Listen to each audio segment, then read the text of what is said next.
Leia Healthcare, looking after you always. Proud sponsors of Real Health with Carl Henry.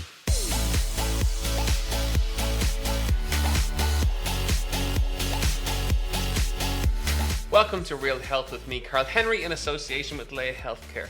Folks, there's been lots of doom and gloom over the course of the last couple of weeks, so on today's show I thought I'd bring someone who is optimistic, positive and full of energy. I'm delighted and really looking forward to chatting to Donncha O'Callaghan. Donncha, welcome to the Real Health Podcast. Thanks so much for having me on. Geez, my head is barely fitting on the screen with the intro. Well, listen, Donncha, I'm delighted to get to chat to you. You're someone I've always been looking to chat to, and we did a call out on Instagram about 3 weeks ago, thereabouts, with people to see who they wanted to get on the show, and you were by far the most popular request. And you know what? It wasn't just the women. So how are you surviving down in Cork? How's things?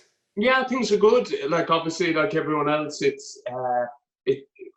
you don't like being kind of confined and, having to not follow the rules, but just having that bit of freedom taken away from you. So that part of it is really tough. We've 4 small kids, well, small in terms of 9 down to 4. So it's a busy house. And Carl, the times where you just need a little bit of space, you know what I mean? That's gone at the moment. So managing stuff like that has been tough. But from my point of view, it's been great. I probably jumped in and started doing a little bit too much from last September to kind of the end of January this year, and maybe got the priorities wrong a little bit, if you know what I'm saying. You know the way as well, work can kind of get on top of you. You can keep chasing it, but for me, it's been great. I know this sounds awful and you shouldn't say it, but just being around my family way more and having that time has just been heaven. And I think it's kind of put into perspective the proper balance to have, as opposed to what you think could be important. Yeah, I think it's forced people to really stop and evaluate what they were doing beforehand. And it's happened very quickly. And this myself included, similar to yourself, I've been chasing my tail quite a bit. And it's been lovely just to be home and just to appreciate the simple things, as opposed to, the busier things or it's simple is good. Yeah, absolutely. And it was a buddy of mine said it to me a few years ago, and I didn't really get it, and I thought he was being kind of corny, and he was there, like, we were chatting about getting the balance right with your family, and he was there, how do you spell love? And I was there, what's he on about, like, and he's there, Time, you know what I mean? It's been there, and I suppose for the last 5 years, I've been chasing rugby over in England, and then I came back, and there is a bit of pressure to transition from the sport. So I kind of dived straight in, mad to find what I'd love to do. And I suppose, I know this sounds mad, but thankfully the last little while has let me take a breath and go, yeah, actually, maybe that's not the important thing. The important thing is under your roof and making sure they're all in good form, they're all healthy, well and safe. And what simple things are you putting in place to keep the house going forward and keep the house kind of, healthy and structured and stuff? What simple things have you put in place that our listeners might be able to use? Yeah, well, I'm doing one. I'm getting out of the way when it comes to school time, because I got kicked out of class. Moon toward Jenny kicked me out.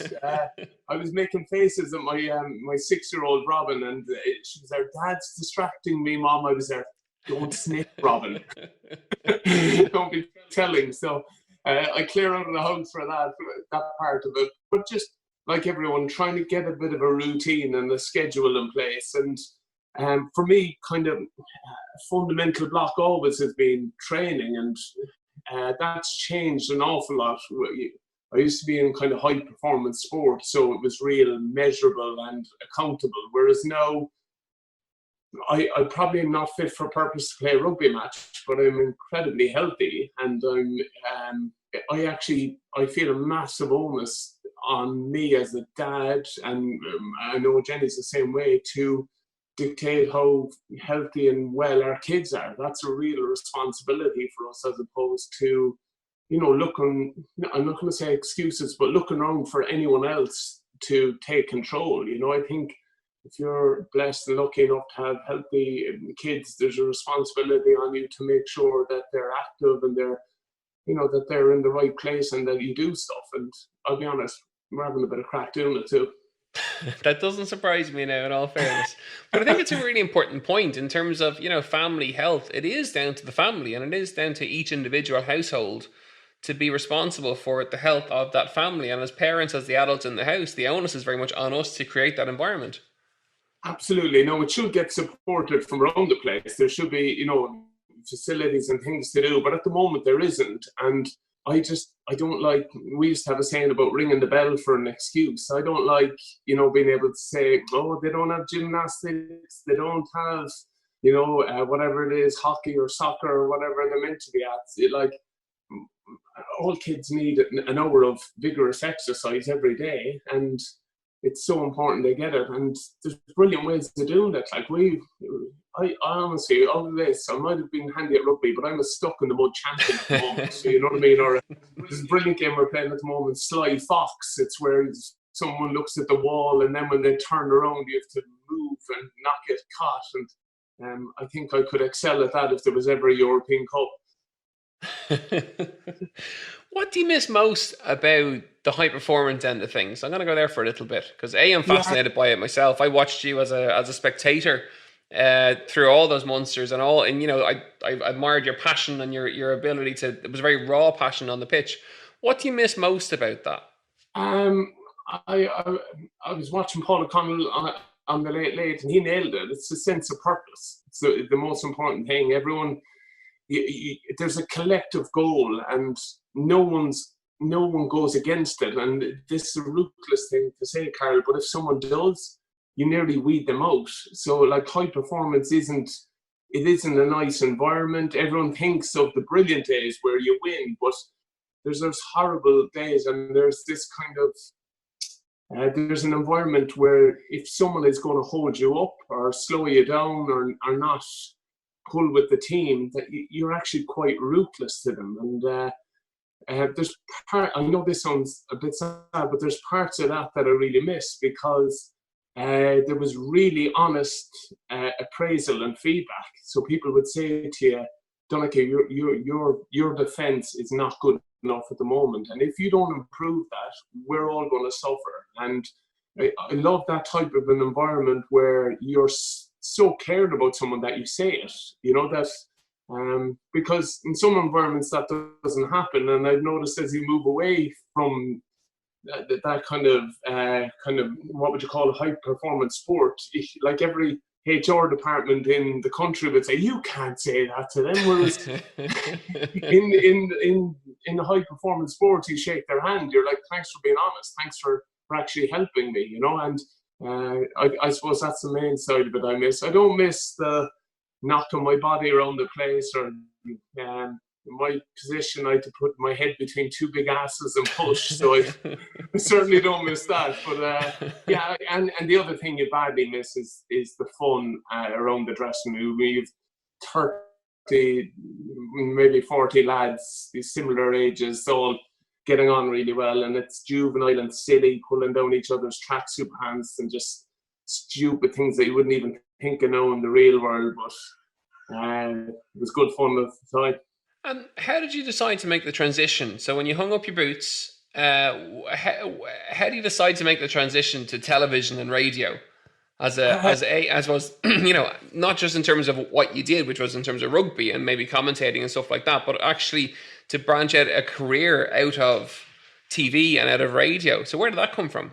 Yeah, I wouldn't say I'm anywhere close with it. I'll be honest, I'm massively grateful for the opportunity. I know I'm privileged and unbelievably lucky to get it, and probably it's a result of rugby, that you have a bit of profile and that you might be afforded those type of opportunities. But for me, that's what it is at the moment. I've a chance, and I must say, Carl, I'm loving it. I'm absolutely loving it. I get the kind of feeling like I do for matches. I know we were chatting off camera there about the importance of even getting an intro right, and there's small little things that you learn. And I must say, the environment in 2FM, I'm loving it. It's the closest I've had to a dressing room. There's a kind of get better environment, and if I'm one of those people, if I'm learning and improving, I love that. But if I'm kind of just treading water,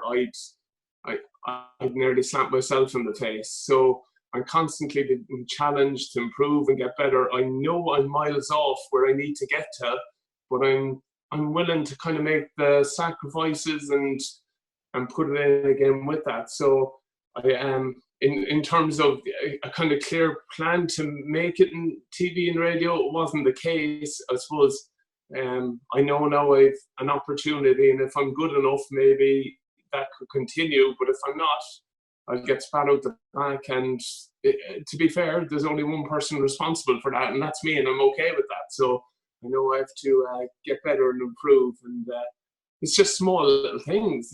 It's so hard. Like, people see what we do on Operation Transformation, and like, I used to be the greatest fella for watching Ryan Tuberty and Ray Darcy and kind of going, geez, that's a grand old. And then you do it. You're there. That is so hard. That is someone shouting in your ear.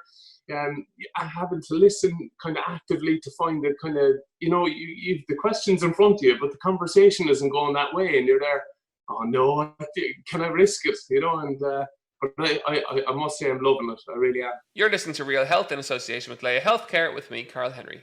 And you very much seem to apply the same principles as you did when you were in the high performance unit, which is seeking feedback, seeking critical feedback, and striving to be the very best that you can be at it. Yeah, I think, look, I'll be honest, you're lucky with rugby, and I've been certainly lucky with it, that it gives you building blocks that you could take to anything.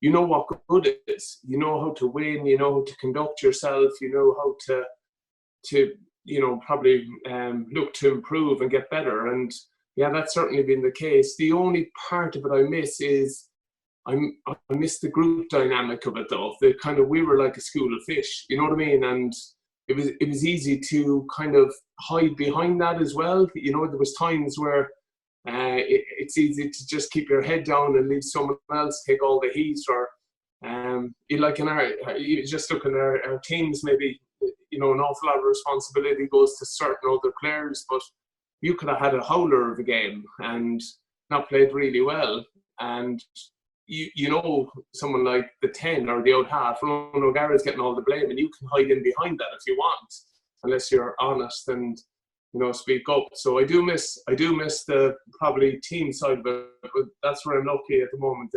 I'm in good environments. Anna Geary tells me you're secretly the really competitive one on Ireland's Fittest Families. She said he's all Dawson and he's all the crack, but behind the scenes he's super competitive. Tell us a bit more about Ireland's Fittest Families. Never mind Anna Geary. She's only alternative. I suppose and it's a mad thing, Carl, when I look back on my playing career, and I did a documentary, and the big question is who are you? And to work out who are you. And I'm perfectly fine with who Donncha O'Callaghan is. I know him inside out, but I don't know the lunatic that used to play rugby. That guy never. So, and I think there's times when it comes to competitive edge side, I actually have a bit of a problem with that. And the problem with Ireland's Fittest Family is you've 3 other coaches that are exactly like that as well. And when I'm in that kind of competitive environment, and the thing is with that is when you start caring is the biggest problem. I'm fine if, I know this sounds awful, I nearly love a family that didn't care, because then you're there, they're not too bothered, so I don't have to empty myself. When you get around a family that absolutely want to give their best and give their all, I'm there like, oh no, here we go, I have to go to the well here in terms of emotionally getting invested as well. So but it's I suppose I nearly guard myself though, Carl, from competitive things now. I know Derval O'Rourke's on to me at the moment to send her my 1K running time, and I don't want to get involved in it because I know what'll happen. She's doing a really good time, and I won't stop until it's improved or got better, and I don't like that fella. Yeah, see, there's an obsessive side to you in some respects when it comes to competition and really kind of striving. And I suppose Ireland's Fittest Family would have been a natural place for you to fit in terms of television, in terms of competition, pushing people, all of that. Talking about working with children then, so a totally different side to Donncha O'Callaghan. That was a surprising one for people, but that works really, really well. Tell us about the show that you do with children. Yeah, I'm hosting Too Talented. It's into its third season. They're actually, shameless plug. We're actually looking for people now that are maybe stuck at Great. home. There you go. They might have a guitar in the corner, maybe, or maybe two, and a niece or a nephew that they could perform with. So Carl, you could be in. Do you know what? My teammates used to slag me that I always kind of got on well with. In rugby, you have like the supporters club and the kids supporters club, and there's always stuff like the kids supporters, and I always was heavily involved in stuff like that, and my teammates like Thunders is great with the kids because they're the same mentality. So I suppose I enjoy doing it, and it's always been a bit of fun, but it's good learnings as well for me in terms of improving and getting better. But it's there's some unbelievable moments within that show, and if I'm honest, I don't have the skill set to probably navigate some of the situations. So last year there was a grandfather who sang with his granddaughter, and it was just a beautiful, special moment. But he started getting emotional, and in rugby, when someone gets emotional, you get a million miles away from them. You know what I mean? Like, never show weakness. And they're in my ear going, "Oh, keep pressing him, ask him what the little girl means to him." And they're like, "No, I can't do that." So there's the balancing act and learning. But I must say I love it. I enjoy it. And I'm kind of probably like that. I have the mindset of a 7-year-old anyway. So I like having a bit of crack and a bit of fun. What do your children think of you being on television? I watched one of the shows once with them, and like, he's very much Donncha. You know what I mean? It's not Dad, so they're kind of watching it going, yeah, but it is a little bit weird for them on some of the stuff. At the start, when it came to Fittest Family, they all loved Anna. She's the Elsa of the show, like, so they were shouting for her. I was there sitting in my own front room, and they're like, "Come on, Anna, get him over the wall." Like, there's no loyalty here. So yeah, they they're fine, like, in terms of, they know that, it's TV and their dad's on it, but they're not. The funniest moment I had was with my little girl, and I just packed up and I was heading off somewhere, and I was putting on a tie, and she was, "Dad, what's that?" And she hadn't seen me in a tie. Like, I was there. This isn't very healthy or right for a kid not to think. So, to be fair, I've been lucky enough to blag my way in a tracksuit for 20 odd years. So, join the club, my friend. Join the club. Don't I know? Me and my shorts and my t-shirts. No harm. Which is good. Yeah. So, in terms of, I suppose, family health, I'm going to ask you for some tips around that, I suppose. We've got people listening in, like, we're a couple of weeks into this, and chances are there may be a couple of weeks more.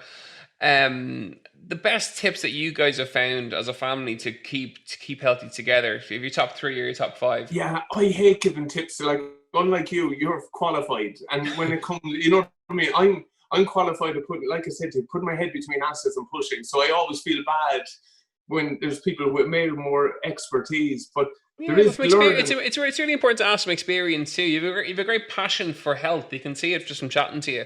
You've a great, as a role model, and even the statement of saying to families around the country, look, as parents, we are responsible. Which is fantastic. So just it's great to get tips from experience too. Yeah, one of the main ones we used to always say in rugby is you can't out-train a bad diet.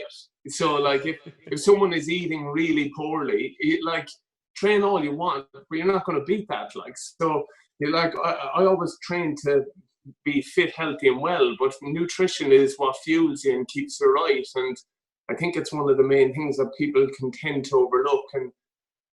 And the one that I had a brilliant nutritionist one, Graham Close, and I remember I brought him in. What I was taking was all different types of seaweeds and all different types of kind of natural food that I was hoping would give me a 1% advantage. And I remember he sat down with me and he was there, "Yeah, there might be some reading to that, but not a whole lot." And he was there, "Can I say something to you?" He was there, "This morning at your hydration test, you were dehydrated."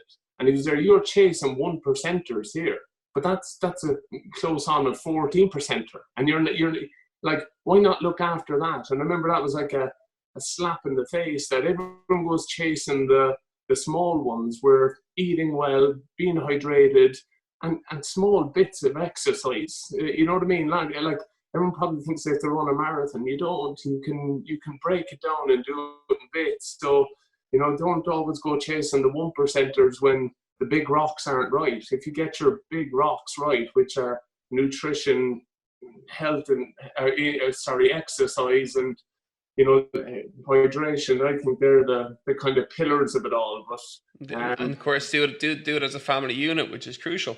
Final question: how does the future look post COVID for Donncha O'Callaghan? What's coming down the line? I'll be honest with you. There's a little bit again where I'm a little bit nervous about. It is so easy for me, Carl, to tell you a 5-year rugby goal. You know what I mean? It nearly went either World Cup or Lions Tour, and I could break it down. Whereas at the moment, I know, and I'm thankful I have an opportunity with the radio, and I want to get better and improve on that. But as for that, I'm still trying to work it out. I really am, and I'm not just saying it as a fob off because I'm nervous about it. You know, I actually don't. If you've asked me in my rugby tracksuit, where am I in 5 years' time, I could tell you nearly to the day. I'm there, like I'm in Port Elizabeth and the Lions Tour is on, and I'm there, and I'm in the. Whereas now I'm there, and a part of me nearly has to have the confidence to actually stick my chest out and go, I'm doing this and I'm going that way. But at the moment, I'm a bit of a meerkat around it that you know, that confidence to nearly back yourself. Yeah, and do you think it'll be more balanced than what it would have been before COVID in terms of, you know, you're driven by obviously radio, TV, being really good at it and trying to be the best at it and get your feedback. But I suppose I'm asking because this is where my own thoughts are going in terms of life. I can see life being very much more balanced out than it was prior to this. Oh, 100%. And look, I always thought, you know, if I look back in time, what would I want people to think of me, or what would I want to even think of myself? And now I have it absolutely perfect. I just want to be a good dad. Like, if they say, yeah, he was handy enough a rugby player and he went on to do that, grand, but I'd love my 4 kids to kind of go, he was top of the bus, he was, you know what I mean? He set us up nicely, and that absolutely is 100% the priority for me. So you're looking for acts for your Ortiz Junior show, which is great. You're on the radio, of course. What nights are you on the radio? We're on Monday to Friday, 6 to 7 at the moment. We were 6 to 8, but unfortunately, Carl, there is no sport, so we're blagging it. Myself, Marie Crowe, and Ruby Walsh but it's good, and I must say I'm enjoying it and learning a lot. Fantastic. Well, listen, Donncha, thank you so much for joining us. It's been a pleasure to have you on. You've been on my bucket list for a long time, and our listeners as well wanted you on, so much appreciated. And give the very best to all your family, and we'll talk to you soon. Never a problem. Thanks so much. Folks, that's it for another episode of Real Health with me, Carl Henry, in association with Leia Healthcare. I really hope you enjoyed today's show. As ever, you know where we are. It's at Real Health at independent.ie, at Carl Henry PT on Twitter and on Instagram. And I'm delighted to announce we have a competition over the course of the next couple of weeks. I've got 5 of my books to give away. Very simple. On iTunes, simply rate and review, and you're in the competition. Have a great week, and I'll see you soon.